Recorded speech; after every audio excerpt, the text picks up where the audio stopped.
selling the airspace above your unit, above your house, it does happen. We're going to tell you more about it. Stay tuned.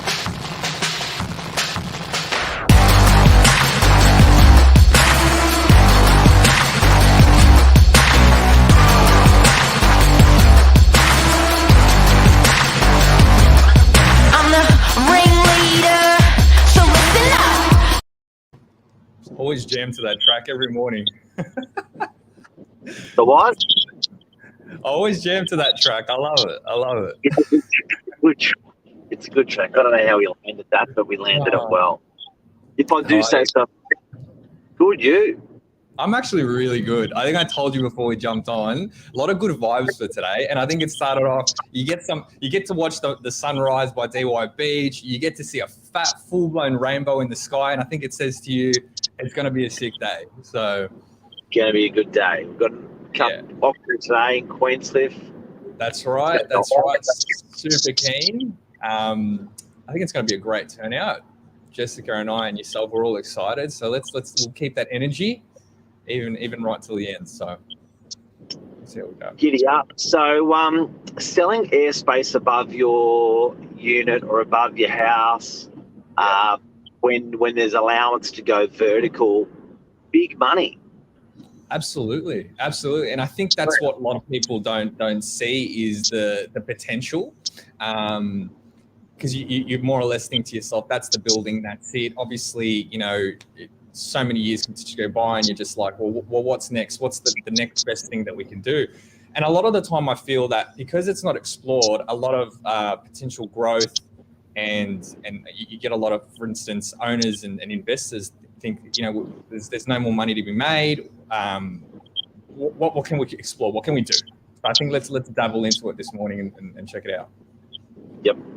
Now, generally, this will be in high value areas. So, Bondi Beach, CBD of Sydney, Parramatta, they're areas that have really good height allowances that have been approved in the area. But the buildings are just donkey old, small, and people are sort of wondering about a little bit. Even with commercial, I was at a property, a commercial property yesterday that was on the biggest block of land, but there's only about 20 of them on there, warehouses. And it's like, dude, you can go on top here. Yeah. And it's when you start looking into it a bit more, you're like, all right, it may be an old site, maybe an old couple buildings, but if a number of people come together, all owners, or if it's the one, for example, you come together and you start to formulate an idea. And of course, your zoning based on wherever your property is located will really determine as far as how high you can go.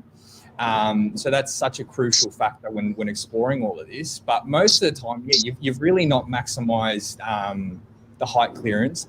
A lot of the time, too, I think it's with these older buildings. Like there's so much time. There's a lot of maintenance to be had. There's not a lot of money being made from it as it sits. So an investor or a developer can come along and really enrich that building again.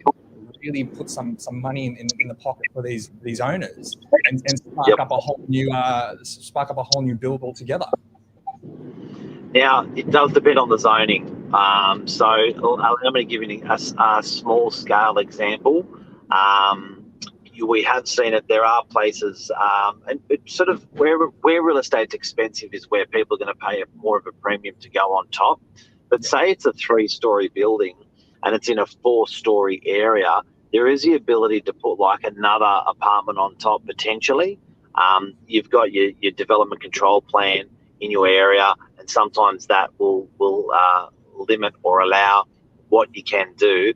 But often you'll see a really old building and then you'll see a cool building on top of it. So you'll see like a really old building, and then you may see like a penthouse that's done out of charcoal, and the building's a historic building, but the penthouse is done out of charcoal. I think Cafe Sydney, which is Customs House, which is a historic building. Customs House, it's a heritage building, but then what they allowed, couldn't see it from the street, was another story to go on, and you put the coolest cafe in there. So there's really, if people have got their mind open to it, you can really do some wicked stuff.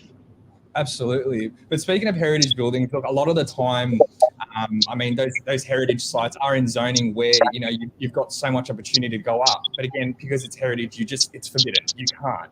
So the interesting thing is these developers, these investors actually purchase the airspace from those heritage sites to put in other locations. And, you know, we're talking in real deep urban sites, you know, where there's a lot of potential growth. There's a lot of buildings already there, but it's really cool that can actually happen, where you can transfer what can't be used in one site and be used in another.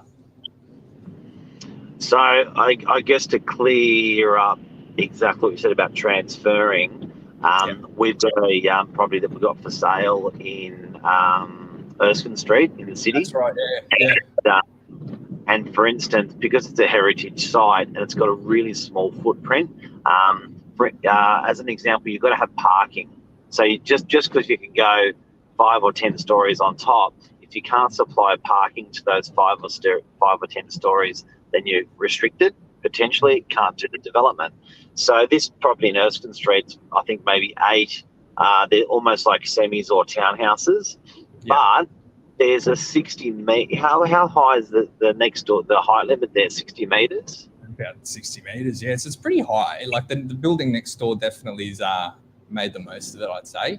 So when you're looking at all the terraces there, definitely maximise on that.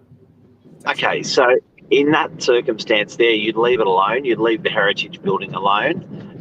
You'd probably bury under it and then you'd build on top of it another sort of 45, 50 metres of buildings above it, and then the adjoining building would supply the driveway and would supply the access way to the car park and the access way to the apartments. So there's potential there where a lot of people would look at that site and go, look, that's never going to be developed. You're never going to be able to get parking in on that corner. You're never going to be able to get, because it's heritage, it's going to be hard. It's going to be a hard one to work with, but there's workable solutions that you can come up with. Whether it's small unit blocks, whether it's big unit blocks. An example of Cafe Sydney there's commercial where people have done it. I think as cities get denser, people get a bit cleverer. But I do have to say car parking often brings people undone. Good morning, Sasha. Good morning, Luke. Good morning. What I'd actually seen, and I wanted to pick your brain at as well. I mean, you know, between residential and commercial, because this blends between both areas. I actually seen that there was a couple, you know, had a wicked property next door to them, you know, had potential height clearance to go so much higher. They actually purchased the air rights from them so they wouldn't obstruct their view. So it's not even a matter of utilizing it for any means other than the fact of stopping them from obstructing the view. Have you ever heard of such a thing? Is this a common thing? Yep, happens a lot. The interesting thing is these covenants that were over, easements, covenants, whatever you want to call them, that were over the adjoining properties, lasted, some of them from generations and like 30, 40, 50 years back. So they would say, look, I know you're a single-story house and you're on the water, and we're a 2-story house and we're one back from the water, but we would like to pay for the privilege of you not being able to build another story on your block, which then means the 2-story house would always retain its view. That does happen, and it's happened in the 1950s, 70s, 80s. People have done that. The interesting thing is I've seen some of these overturned in court as the generations have rolled on and the property ownership's changed. I've seen on the occasional one they've been successful in challenging it and beating that covenant or easement over that potential second story of the adjoining property. Interesting. Now, speaking of buying airspace, though, do you think it'll potentially be the next trend as far as real estate's concerned? Do we see this picking up a little bit more as time goes on? I think so. I think with the property of the value that where real estate is in some areas of CBDs, it really is, and also councils trying to promote higher density in some areas. They like the higher densities in some areas because it's less infrastructure they have to supply.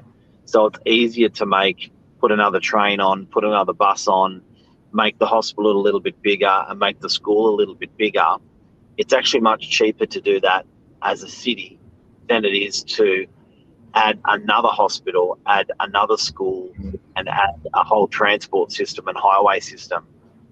So that's sort of what they call infill.